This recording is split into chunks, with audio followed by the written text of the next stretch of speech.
Bonjour à tous. Aujourd'hui, j'aimerais vous parler d'innovation technologique dotée d'intelligence artificielle et qui pourrait un jour vous sauver la vie.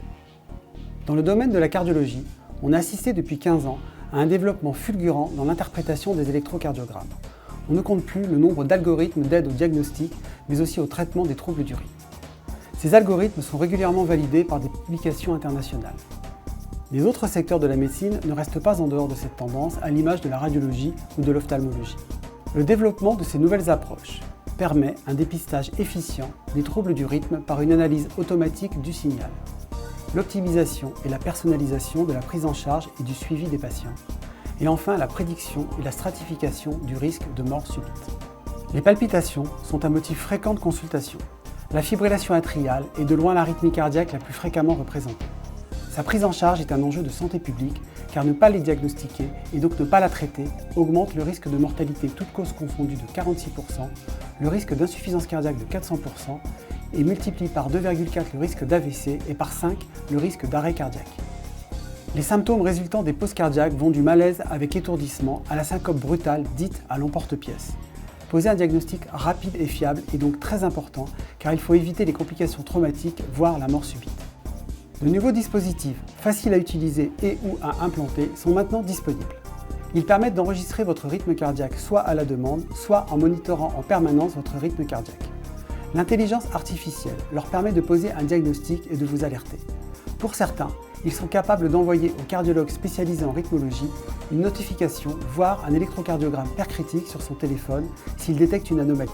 Les appareils connectés grand public ne sont utilisables que si le patient est symptomatique et nécessite sa participation active, ce qui exclut les patients non coopérants ou asymptomatiques. Le premier dispositif permettant l'enregistrement d'un tracé électrocardiographique sur un smartphone fut développé par AliveCor et pouvait être également couplé à une Apple Watch. Mais c'est le lancement de la série 4 de l'Apple Watch en 2018 avec la possibilité d'acquisition d'une dérivation ECG qui a boosté l'utilisation des montres connectées dans le bilan diagnostique des palpitations. Les montres connectées sont pourvues d'un capteur qui permet le recueil cutané du signal électrocardiographique. Une fois l'application lancée, il suffit de positionner son doigt sur le sensor de la montre afin d'obtenir un tracé électrocardiographique monopiste d'une qualité suffisante pour poser un diagnostic.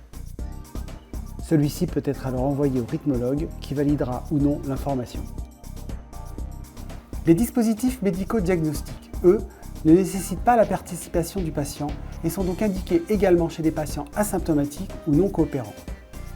Le premier dispositif de ce type fut l'enregistrement Holter. Le patient porte pendant 24 heures un enregistreur permettant sur 2 dérivations d'obtenir un électrocardiogramme pendant 24 heures. Malheureusement, les troubles du rythme et de la conduction étant au départ paroxystiques, ils peuvent ne pas être révélés sur ce type d'examen. C'est pourquoi depuis quelques années, nous avons à notre disposition la possibilité d'implanter de petits enregistreurs sous-cutanés qui surveillent en permanence sur une dérivation l'électrocardiogramme. Ces moniteurs cardiaques implantables sont insérés lors d'une courte intervention sous anesthésie locale. La procédure est sans risque et la durée de vie du dispositif est en moyenne de 4 ans.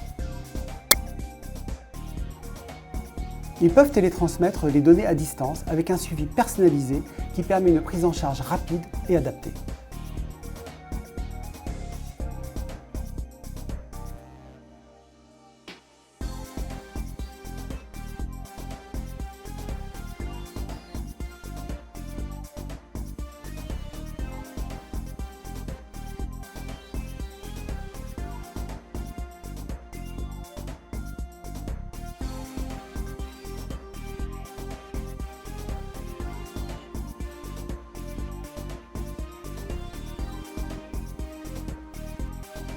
Les champs d'application de l'intelligence artificielle en médecine sont sans limite et la rythmologie, qui génère des quantités importantes de données, s'y intègre totalement. Nous ne sommes pour autant qu'au début de cette révolution médicale. Il faut cependant rester prudent et attentif sur le traitement des data générés par les dispositifs médicaux, notamment ceux issus des appareils grand public.